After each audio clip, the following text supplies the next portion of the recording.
Salut tout le monde! Hello hello! On espère que vous allez bien aujourd'hui. On se retrouve dans une vidéo concernant les banques cette fois-ci. Donc les banques en Angleterre et plus particulièrement à Londres. Ouais. Alors quand on parle des banques, on a surtout envie de vous parler de l'ouverture d'un compte en banque, d'un compte courant. Parce qu'on a dû passer par cette case-là et que ça a représenté un petit obstacle au début, sans rien vous cacher, un petit obstacle pour obtenir cette ouverture de compte qui était nécessaire dès lors de notre arrivée. Alors vous vous en doutez bien, l'ouverture d'un compte en banque, donc on parle d'un compte courant, c'est pas quelque chose d'obligatoire, hein, ça vous le savez, mais c'est quand même quelque chose de très recommandé à partir du moment où votre durée de séjour dépasse les 3 mois. Nous, c'est la marge qu'on s'est dit. Donc tout d'abord, on veut vous présenter les avantages de l'ouverture d'un compte en banque UK, donc en Angleterre. Donc vous allez pouvoir ouvrir votre compte en banque en Angleterre et cela va vous apporter de nombreux avantages. Le premier qu'on a noté et qu'on s'est rendu compte, c'est que vous allez avoir une carte de débit hyper facilement et ça va vraiment vous permettre de faire tous vos achats de tous les jours sans avoir à payer la moindre commission. Donc c'est vrai que si vous restez quand même un bon bout de temps sur le territoire, c'est pas négligeable. Ouais. On refait. D'avoir un compte courant en Angleterre, ça représente aussi tout simplement de pouvoir recevoir un salaire lorsque vous travaillez sur le territoire. Il faut savoir que les employeurs, pour vous payer, demandent un UK Sort Code. Et ce code, vous l'aurez uniquement en ouvrant un compte sur une banque anglaise. Ouais. Il y a uniquement des banques anglaises qui pourront vous le fournir tout simplement. Vous ne pourrez pas fournir les informations bancaires de votre compte français puisque ça ne marchera pas. Et les employeurs, dans énormément d'entreprises, ne pourront pas vous faire ce transfert de salaire tout simplement. Non, en fait, ce sera pas la peine de chercher dans vos numéros de compte, etc. Il n'y a pas d'équivalent avec le sort code, il me semble. Donc en fait, ça marchera jamais. Ils exigeront un sort code. Moi, typiquement, ça m'est arrivé dans l'entreprise pour laquelle je travaille en ce moment. J'ai voulu, dans un premier temps, donner mon compte français. Ils m'ont dit que non, c'était pas possible. Il fallait automatiquement ce sort code. Et j'ai dû passer par la case ouvrir un compte. Et c'est pour ça qu'on a envie d'en parler, puisque c'était une galère. Un autre avantage, c'est que vous allez vraiment pouvoir faire vos transferts d'argent hyper facilement sur votre compte anglais, faire des transferts de vos euros en livres, recevoir votre salaire directement en livres également sur votre compte UK. Justement à ce sujet-là, nous on utilisait tout au début on utilisait beaucoup TransferWise et on l'a même utilisé pour l'Australie. C'est vrai que c'est quand même hyper pratique et franchement je trouve ça quand même assez rapide, plus rapide que banque par banque. Ah oui, donc la plateforme TransferWise entre les deux, vous téléchargez l'application, c'est hyper facile, les frais de commission sont moindres que par rapport aux banques. Juste, c'est carrément simple. Ouais, vous évitez les frais de dossier qui font très mal sur certains virements selon les montants. Hein. Mais ouais, parce que les banques apprennent bien leur petite... Ah ouais. Ça fait économiser des sous, hein. Nous on l'a bien senti. Hein. D'avoir un compte, ça permet également d'avoir un relevé bancaire tous les mois, donc un bank statement. Et ce bank statement, il est considéré comme un justificatif de domicile pour toutes vos démarches administratives. Et c'est vraiment le plus simple, en tout cas selon nous, à obtenir pour pouvoir justifier toutes nos démarches parce que c'est le plus simple, quoi. Un autre avantage, c'est qu'avec les banques anglaises, étant donné que c'est une carte de débit, et que vous ouvrez un compte courant simplement, enfin vraiment en partant du principe que c'est qu'une carte de débit avec un compte courant hyper simple, basique, vous n'allez pas avoir de frais. Donc en fait vous n'allez pas avoir de frais pour la carte bancaire, pas de frais de retrait dans des guichets, aucun frais de manutention de votre compte, de frais de... Peu importe tous les frais qui existent en France qu'on peut vous charger pour le moindre mouvement de compte. Là ça n'existe pas, en tout cas pour le basique du basique en Angleterre, vous n'avez pas de frais. Maintenant c'est bien beau, on a parlé des avantages d'avoir un compte bancaire en UK. Par contre il faut savoir également comment en ouvrir un, ce qui était l'étape compliquée dans notre histoire. C'est un processus simple à la base parce que ça se fait très vite, mais par contre il demande des documents et des justificatifs qui peuvent être quand même assez compliqués à obtenir. En tout cas nous on l'a senti comme ça. Quand on vient d'arriver, on est un peu perdu et les justificatifs de domicile, notamment, c'est des choses que nous, on n'avait pas en fait. Donc les documents que vous aurez à fournir si vous voulez ouvrir un compte en banque sont tout simplement, tout d'abord le passeport. Forcément, il faut bien fournir une copie de votre passeport, c'est obligatoire comme partout. Preuve d'identité. Ensuite, il vous faut la fameuse preuve de logement. Donc, il vous faut une facture ou quelque chose qui justifie que vous habitez bien à Londres, en fait, ou en Angleterre. Le fameux justificatif de domicile qui voilà. était horrible à obtenir. Voilà.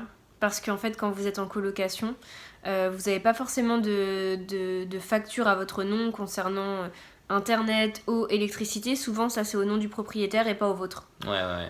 Dans notre cas, c'était exactement ça. Nous, à part le contrat, encore on s'estime heureux, il nous a fait un contrat. Le contrat est à notre nom, mais ça passe pas parce qu'en fait, c'est de particulier à particulier, donc c'est pas une preuve un justificatif de domicile. Donc moi, quand j'ai été dans la banque en demandant bonjour, je vais ouvrir un petit compte courant. Oui, vous pouvez nous donner un justificatif de domicile, voici la liste. Ah, bah j'ai rien du tout, nickel. Alors, en ce qui concerne les justificatifs de domicile, c'est simple, comme je vous disais, il y a une liste. La première, ce sera l'attestation, en tout cas celle qu'on a notée, l'attestation du National Insurance Number, donc votre numéro d'identification des taxes pour pouvoir payer les impôts, ou la convocation que vous avez reçue lorsque vous avez eu l'entretien en fait. Il y a également les contrats de location, donc ça comme on vous disait, sauf qu'il faut faire attention à ce que ce ne soit pas de particulier à particulier, parce qu'il y a certaines banques qui seront dures à ce niveau-là et qui vont les refuser. Vous allez également pouvoir justifier de votre adresse en fournissant un payslip, donc une fiche de salaire. Mais ça c'est pareil, il n'y a pas toutes les banques qui vont l'accepter. Et en plus, il faut que vous ayez au moins travaillé 1 mois pour l'entreprise pour le coup pour l'avoir. Parce que si vous arrivez tout juste... Ouais. Sachant qu'attention, l'entreprise peut également vous demander, lorsque vous remplissez tous les papiers, un justificatif de domicile.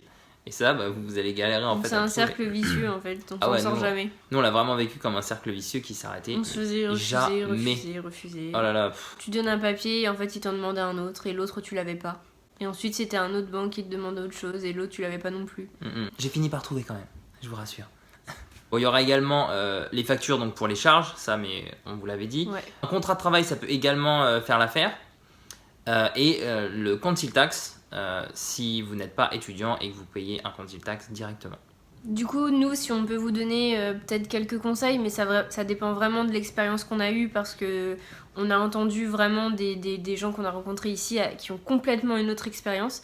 Ça dépendra vraiment des entités, je dirais, dans laquelle vous allez, dans la banque dans laquelle vous allez. Donc nous, ce qu'on peut vous recommander, c'est Lloyds et aussi Santander. Ouais, c'est vraiment les banques les plus souples. Ouais. Moi, lorsque j'ai voulu ouvrir le compte en banque, j'ai d'abord été chez Barclays. Qui est une des plus connues. Ils m'ont donné leur liste. Ils m'ont refusé tous les documents que j'avais, donc j'en avais quand même un sacré paquet. Tout ça, ça a été refusé par eux. La seule chose qu'ils m'ont dit, c'est écoutez, allez dans une autre banque qui les acceptera et revenez au bout d'1 mois quand vous aurez un relevé bancaire de cette banque-là. Merci, gars, ça c'est très helpful. Alors moi, incroyable. Du coup, je me suis dit, non mais gros, si je vais dans une autre banque, je reviens pas, c'est bon, j'aurai ma banque. Du coup, ce qu'il faut retenir, c'est que si vous faites refuser, ne baissez pas les bras. Des fois, il suffit juste d'aller dans une autre entité, mais exactement la même marque, ça peut être Barclays d'un autre endroit, et ils vous accepteront. Ensuite, on veut juste vous faire un petit brief rapide sur les banques en ligne, parce que du coup, tout au début, on a voulu utiliser exclusivement des banques en ligne avec Alex. Donc on s'est vraiment tourné vers N26 et Monzo plus précisément. Hyper facile d'ouvrir un compte en banque, ça prend quoi, 2 minutes. La carte bancaire en 1 semaine ou sous 1 semaine, on la reçoit, c'est réglé, le compte en banque est ouvert et c'est vraiment ultra pratique. Je crois que la carte on l'a reçue en 48 heures. Ouais. C'était vraiment rapide. C'était super rapide. Ça c'était vraiment quelque chose... Waouh. Seul inconvénient N26, c'est qu'en fait N26 c'est une banque basée en Allemagne si je me rappelle bien. Ouais, je crois. Donc ils n'auront pas de sort code à vous donner. Non. Donc c'est une super banque pour les expatriés ou pour les voyageurs parce que du coup ça limite vraiment je crois qu'il n'y a pas de frais de commission dans toute la zone européenne. Donc quand vous voyagez, vous payez avec N26, 0 frais de commission. En plus la carte de débit est gratuite. Mais c'est pas une solution, je dirais, pour l'Angleterre. C'est une solution de secours pour du court terme. Ouais, c'est provisoire. Ou pour les voyageurs. C'est hyper bien, franchement, elle est bien cette banque. On n'a jamais eu de soucis. Et en ce qui concerne Monzo, donc ça, on l'utilise vraiment au quotidien avec Alex parce qu'on s'est ouvert tous les deux un compte en ligne en 2 minutes, top chrono. On a reçu notre carte bancaire, notre carte de débit, en 2 jours aussi, enfin vraiment très rapidement. Ouais. On a ouvert un compte joint, donc pareil, en 2 minutes en ligne, on a ouvert un compte joint depuis l'application. Ça nous a pris 2 minutes, c'était hyper facile, franchement c'est hyper pratique, on l'utilise pour nos dépenses au quotidien. Et en plus, c'est une banque anglaise, donc vous pouvez avoir un sort code avec Monzo. Nous, on n'a vraiment jamais eu de soucis avec eux, je me fais même verser mon salaire dessus tous les mois. Et c'est pas accepté partout par contre. Moi, mon travail a accepté la banque en ligne, mais c'est pas accepté partout. Voilà, parce que là, vous vous demandez du coup pourquoi on a expliqué à la base qu'on a été nous chez Lloyds du coup pour ouvrir un compte. C'est parce que moi, mon travail a besoin d'un UK sort code, mais également d'un IBAN. Et Ouais. Monzo n'a pas d'IBAN puisqu'elle n'a pas d'identité internationale. Voilà, donc on a fini sur le sujet des banques. On espère que cette petite vidéo vous aura plu. N'hésitez pas à partager votre expérience, vous, sur les banques, si jamais vous êtes passé par là également, ou si vous avez des bons plans auxquels on n'aurait pas pensé. N'hésitez pas à nous en parler dans les commentaires. Et surtout, à vous abonner si ça vous plaît et si nos vidéos vous intéressent. Ça nous fait extrêmement plaisir et on vous souhaite une très bonne journée. Ouais, à bientôt tout le monde. Bye bye.